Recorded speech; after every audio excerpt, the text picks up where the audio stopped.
Hi everyone, I'm Dr. Lucky Seacon. I am one of the REIs at RMA of New York, and I'm excited to be doing this Instagram Live today, chatting with one of my good friends. She was actually in my year of fellowship, which means we hung out a lot on the interview trail and applied to a lot of the same programs, and we keep in touch. We see each other at conferences.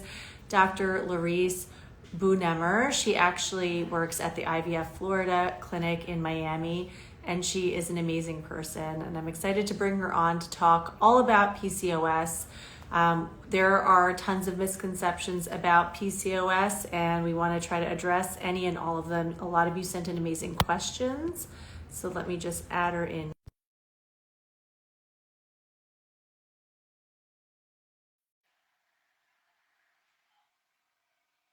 I hope everyone's having a great day. Hi. Becky, how How's it are you? going? I'm Great, good doing to great. see you. Good to see you. Are you going to ASRM this fall?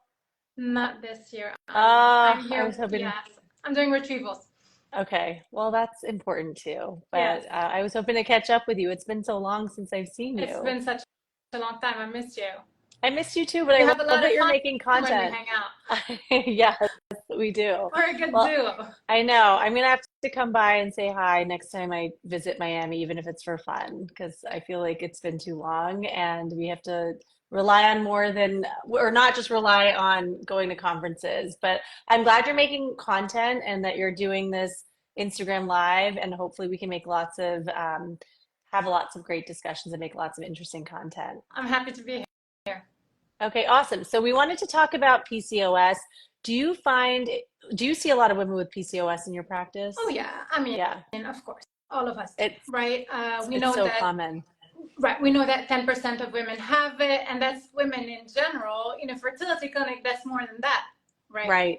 Because a lot of women with PCOS will also have infertility. So we see a lot of PCOS multiple times a day.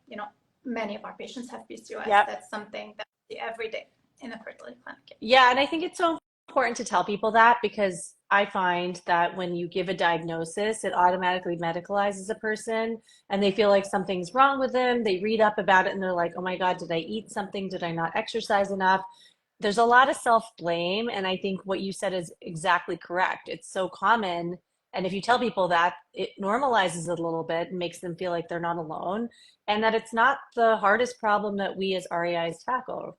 Absolutely. I mean, and what you said about the self-blame, I agree with very much, because if you go on social media or on Google or whatever, and Google PCOS, it's all about lose weight, take that vitamin, exercise, all of which are important, but a lot of patients are already doing that Right, and they're trying their best and they still have PCOS and it still is a struggle. right, So yes, you want to do your best and adjust your lifestyle and all these things we're going to talk right. about, but you can be doing everything right, and your lifestyle is not necessarily going to quote unquote fix PCOS. PCOS is not really your fault. Right. I always try to explain it by saying this is sometimes how you're just genetically wired. And then that brings the next question, well, my mom doesn't have this, so how can I have it? And I always explain that the way genetics are passed down, first of all, it could be a combination of genetics and also environmental exposures. Sometimes there are things that have been studied that are linked to exposures in utero to having PCOS and issues like that later in life. So we're never going to have the exact answer or be able to nail down the why, which is frustrating because I think that would give a lot of people closure and answers that they're looking for. But we know that it's not your fault. Right, right. So there were tons of questions. I'm going to just start pulling them up. I figured we'd have, half an hour to answer as many as possible. And I had put up the question box. So I'm going to be pulling them up. Um, so let's start with a general one. Someone said, but why does it suck so much? so so let's talk about, I guess the question I get asked a lot, and I'm sure you do too in your office, is does this mean I'm definitely going to have infertility? And if there are quality of life issues, can we talk about why it sucks so much? Like, what are some of the telltale signs or things that people are grappling with? Right. I mean, when it comes to infertility, PCOS is a spectrum, right? Some people will have, very bad PCOS. They've never ovulated in their life. They've never had a period in their life. And, this group of women will definitely need a little bit of help to ovulate, to get pregnant. Right. And there's the ovulatory PCOS, right? There are women with PCOS who are ovulating. Now, that's not the majority of the patients that we see. The majority are either not ovulating at all or ovulating very irregularly in a way that's very difficult to track. So they need a little bit of help just ovulating, essentially timing their ovulation so that they can get pregnant. So no, PCOS does not necessarily mean infertility, but it can. And but even if it is infertility, it doesn't have to be the very difficult infertility where you have to go through very advanced fertility treatment. Sometimes all you need is a little bit of help ovulating, and that takes care of the problem. I always say if you're not ovulating, you're not in the game, right? Because you have to really understand to be able to anticipate. And the problem is that OPKs, peeing on a stick to try to detect your LH surge, you can often get very confused because a lot of women with PCOS have really high LH levels, right? Notoriously unpredictable. The ovulation prediction kit in women who have PCOS, it's just going to be very frustrating. It's going to be positive and negative in the same day, negative all the time or positive all the time. Yes. It's just very frustrating for women with PCOS to do OPKs. Yeah, absolutely. So can we talk about why it sucks so much? It sucks so much because it doesn't take one doctor to sort of, fix all the problems of PCOS, right? You have weight issues. You're having period issues. You're having hair loss issues. You're having acne. You're having mental health issue related to everything else you're dealing with. Right. So sometimes it takes more than one specialist to deal with that. And you get diagnosed when you're, 14, 15, 16, 17. You're young. You don't really know what's going on. You get taken to a gynecologist, and the gynecologist, puts you on the birth control pill. And really, by the time you're 10 years later, you're an adult, you want to have a baby. You don't really remember why you were placed on the birth control pill to start with, and you don't really understand your diagnosis. Right. And as you know, so many women with PCOS are not diagnosed, and they don't know what's going on. They think that's just how their period is, and they've never been told that's your diagnosis. They've never been properly worked up and told that's your diagnosis. These are the issues you're going to face, and that's how to manage them. It sucks because it is a syndrome. So it's not a one thing that causes one specific thing that has one specific fix. There is no fix. Right. It is, you have to figure out what is bothering you the most and try to address that at this time in your life. It's going to have a different solution in 2 years. Yes. And for people who, like lay people that don't understand the links, a lot of people, this might be the first time ever that they're hearing there's any sort of link between PCOS and mental health issues. But the Endocrine Society came out with this amazing review. It's been documented in so many individual studies that women with PCOS are at higher risk of depression, anxiety, even things like bipolar disorder. And this is, again, not to make people feel stigma or shame, like, oh my God, I'm dealing with this and I have PCOS. It's to help you recognize that some of this is beyond, a lot of this is beyond your control, and it's how you're wired and your biology and how it's all working together. And a lot of people don't realize there's a link between your metabolism and ovulation. And that's very hard for people to understand. So I definitely want to tackle, I want to make this as useful for people that are trying to conceive and for people that are just trying to lead the healthiest life possible and improve their quality of life. So let's focus on the trying to conceive group first, and then maybe we can talk about some of the other things as well. So I pulled up another question. You mentioned, not having to do high-tech treatment options, just being able to just help you ovulate on a regular basis. So there are obviously medications like letrozole and Clomid. Someone said letrozole or Clomid if you're just trying to time when to have sex. What do you say? I mean, letrozole, right? Both will work, but letrozole is a little bit better in women who have PCOS. It's been shown in the studies. If, I don't know, you're in a country where there's no letrozole, Clomid will do the work. But in our country, we use letrozole mostly. I think you as well, right? Yeah, I think it also tends to work really well for the purpose of why we're trying to use it in these patients. Letrozole tends to have what we call a monofollicular response more often. It's going to produce one mature follicle, one at a time, whereas Clomid, we often reserve that for patients where we're trying to really boost what they're already doing on their own. They're able to ovulate one egg each month, but we want to maybe give them the opportunity to release two or three. So that's really the main difference. But there's been studies that show a higher live birth rate in women with PCOS using letrozole over Clomid. So that's why we kind of go to that as the first line. So someone asked, what if I just have hair growth and acne? Is this PCOS? So can we talk about the diagnosis, like what the Okay. criteria are? Yeah, so one of the criteria is having signs of high testosterone level, right? So acne, Mm-hmm. excess hair growth, or having a high elevated testosterone level in the blood. Mm-hmm. So that's one criteria.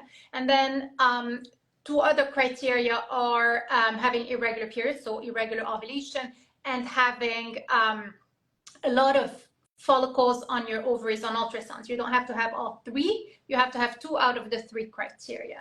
So having excess hair, yes, acne, that's one criteria. So you have to have one of the other two. Yeah, and I always say it doesn't really take a lot to rule in someone for the diagnosis. It's almost like a diagnosis of exclusion because some things can actually masquerade themselves as PCOS. Like there can be Absolutely. adrenal problems and thyroid issues and things like that. But if you exclude all of that and you meet two out of three, you have PCOS, and that kind of explains why 10% of the population is deemed to have PCOS, right?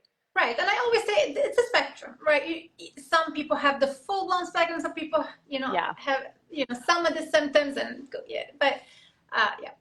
I usually joke to some of my patients that no two patients with PCOS are the same. It's like they're like snowflakes Right. because it's true that everyone Right. can have a different constellation or severity of symptoms. Yeah. Okay, everyone's being a straight shooter today in the question. Someone said, "Do you recommend any supplements to help regulate cycles, or is it all BS?" Um, I'm Loaded not a big question. supplement Yeah. pusher.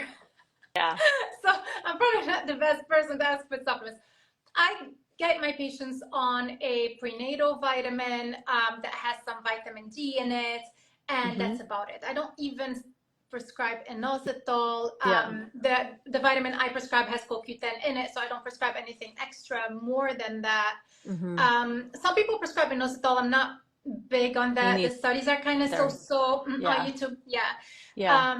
The studies are so-so, and some studies actually showed some Yeah. harm, and there's only a certain ratio that has been shown in certain study to show some effect. So not all vitamins are created equal, and Yes, they're not regulated by the FDA. You right. never know if you're getting the same exact formulation in each bottle. And if you think someone needs inositol to sensitize them to insulin, then why not actually use something that is regulated by the FDA and Right. there's more, you know what you're getting in every single formulation, like metformin. I agree. Um, Yeah. so maybe that's a good segue to talk about the link between insulin resistance and PCOS. Like, can you explain what insulin resistance is and how you manage it in patients going from like the least amount of intervention to medications? Right. So we think insulin resistance is at the heart of Hmm. PCOS. So we think it. We don't really know what causes PCOS, but we kind of think insulin resistance is a big part of it in a lot of patients. So Hmm. we always check your sugar status essentially, either by doing an HbA1c. Some people do a glucose tolerance test, a fasting glucose to see if you already have pre-diabetes or diabetes. And many of my patients, by the time they come to me with PCOS, already have pre-diabetes, and they didn't know about it. As far as testing for insulin resistance, one of the questions was asking about that. I don't do that. These tests aren't so accurate. I don't know if you do, Lucky. No, I kind of look at the whole picture. So insulin Exactly. resistance is obvious in someone that has increased abdominal circumference, right? Right. So if someone's like, Right. I keep depositing weight on my midsection and no Mm-hmm. matter what I do, I can't lose it, that's a sign of insulin resistance. I know that Exactly. doesn't Like a sound very sign of scientific. metabolic syndrome. Yeah, Yeah. and some people will have like dark skin in certain Right. areas, right? And so Mm-hmm. that's like a less obvious sign because you're not always looking at everyone in that way. But Right. when someone says, I have difficulty losing weight and I'm doing like CrossFit 5 days a week and I'm exercising, I'm dieting, I'm Mm-hmm. doing all the things, that's a sign. If they have a family history, that's a very strong family history for type 2 diabetes, high blood pressure, hyperlipidemia or high cholesterol, Right. that's also a telltale sign. But then when I look at their labs, I often will check like a hemoglobin A1C, I do a lipid panel. So if they Mm-hmm. have like those types of metabolic signs, and then high androgens, I typically will have a low threshold to offer metformin and talk to them about Yeah. diet and exercise and ways to bring Yeah. down insulin levels, because insulin being high, because you have an overall resistance. You have a resistance of the ovaries to the signals that your brain is sending to the ovary. That's Mm-hmm. one way that you're not ovulating regularly. And in general, you have insulin resistance. It's kind of the overarching theme of PCOS. And that drives up insulin levels, which act like a growth factor on the ovaries and make Right. the ovaries produce more testosterone. So if you Right. fix the insulin resistance, oftentimes you can see the cycles become more regular and everything else gets better. And that's how metformin works essentially. It's an insulin sensitizer for a lot of patients. Now, I'm not a big prescriber of metformin. I do prescribe metformin a lot, but not for everybody, Yeah. like you mentioned. Yeah. I will find whoever will benefit from it the Same. most. It's a medication with side effects. Many patients can't tolerate it at all, although we start with low doses and Yes. increase, but many patients can't tolerate it at all. So if I see any signs of elevated HbA1c, prediabetes, as you Yes. mentioned, all these signs of insulin resistance, I will prescribe metformin, but it's not for everybody. Yes. And before we get to the next question I pulled up, while we're on the topic of high testosterone, for the people that aren't even trying to get pregnant or ovulate regularly, let's talk about other ways that they can combat the effects of high testosterone. Yeah. Because obviously it can cause skin changes, acne, hair growth where it shouldn't be, hair thinning where it shouldn't be, male pattern baldness. Mm-hmm. So what are some other strategies that we have in our toolkit to help people lower their testosterone levels? The best one is the combined birth control pill. And sometimes I'm probably, as you do, I feel like I'm saying a bad word when I say the Yes, birth control yes. pill, because patients have such bad impressions of it, or Mm-hmm. they've read bad things about it and they hate it and they haven't even tried it.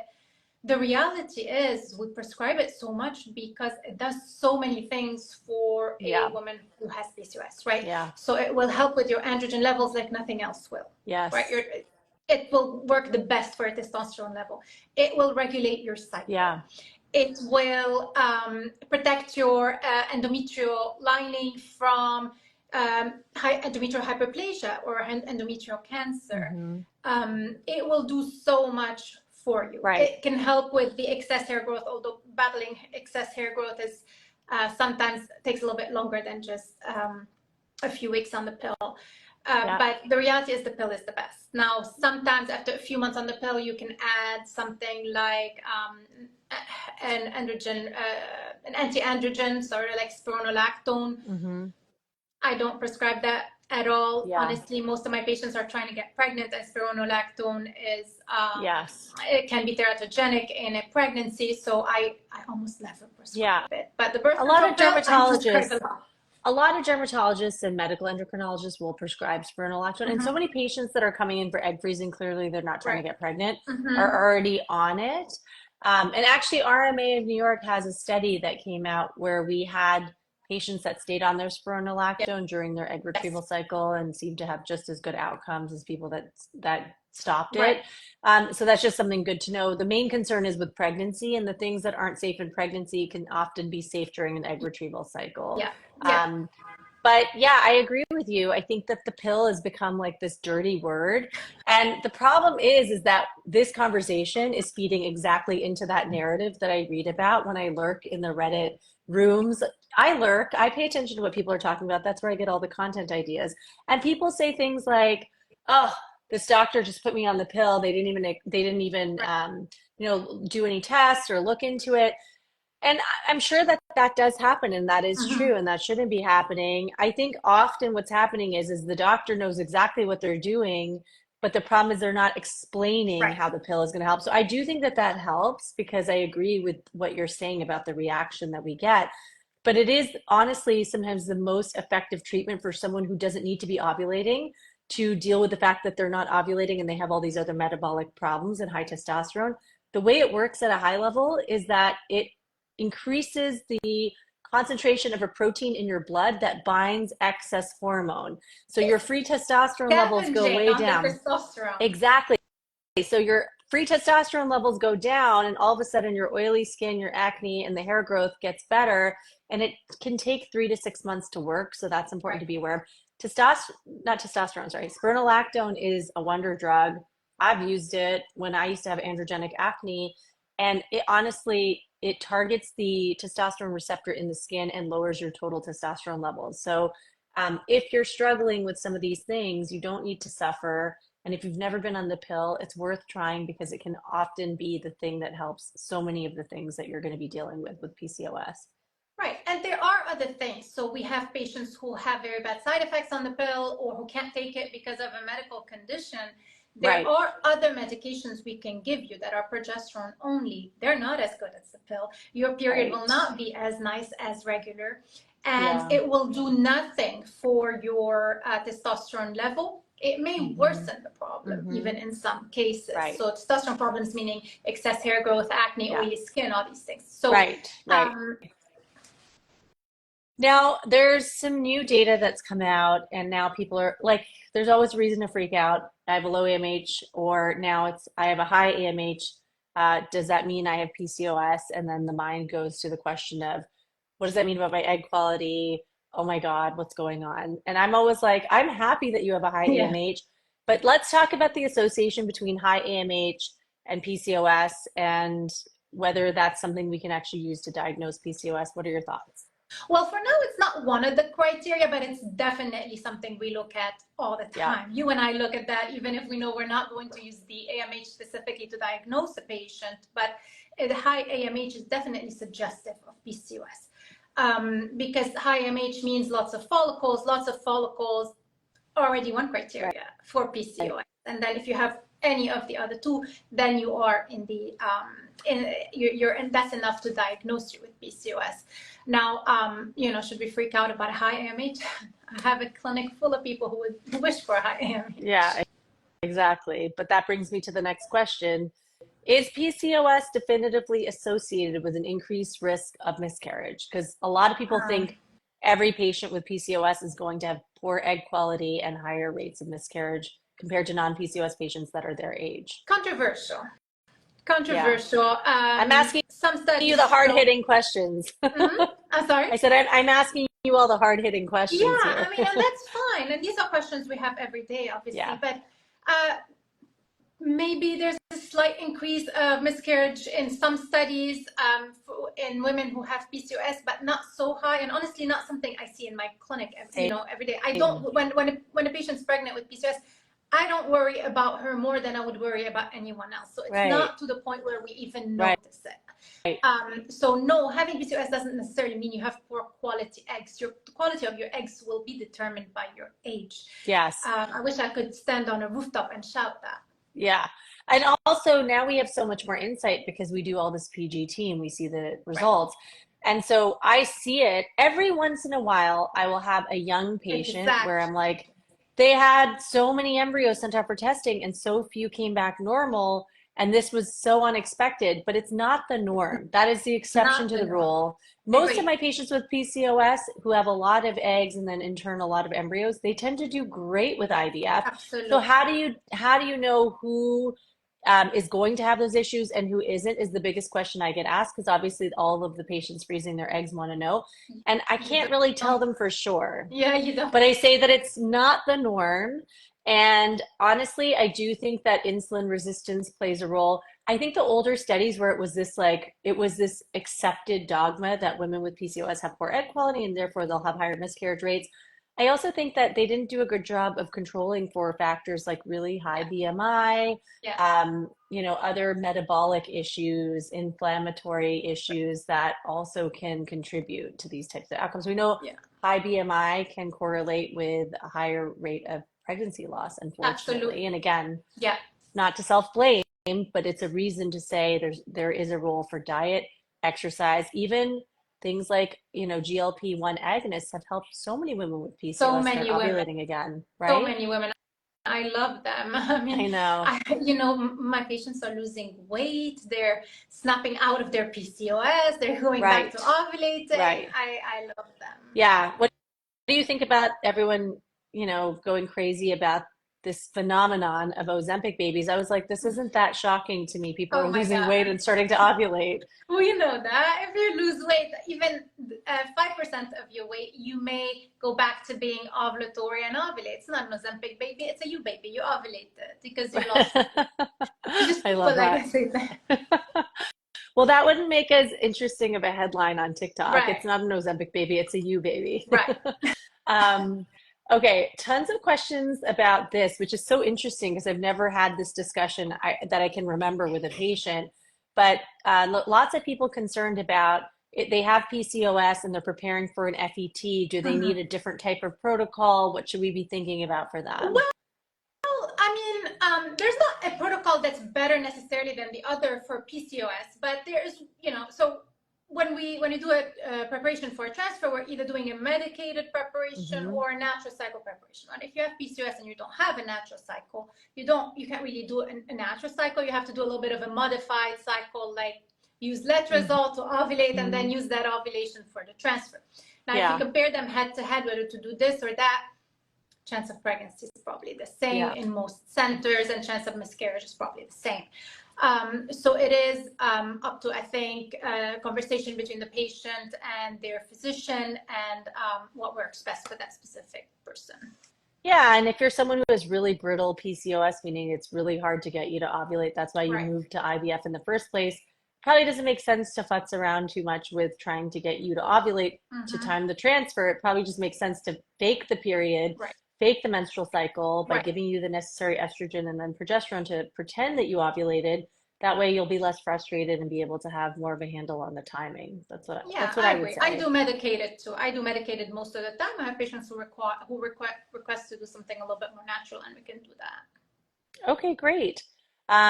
So what else? I'm just going through the questions and seeing if there's anything else we haven't covered here. Oh, this is interesting because I think it's a misconception. Someone said, why is IVF better than IUI for PCOS? It's better for everybody. It is more efficient, It's but I more don't think it's efficient. necessarily, Um, yeah. I guess the twin risk. Let's talk about twins.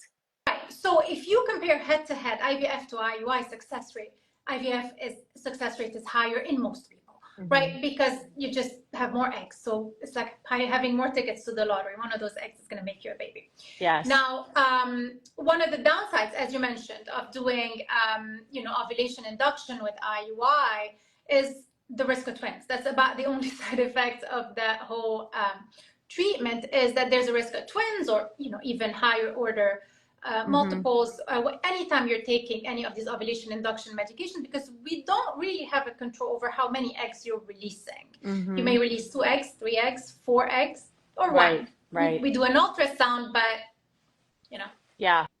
we can't really know.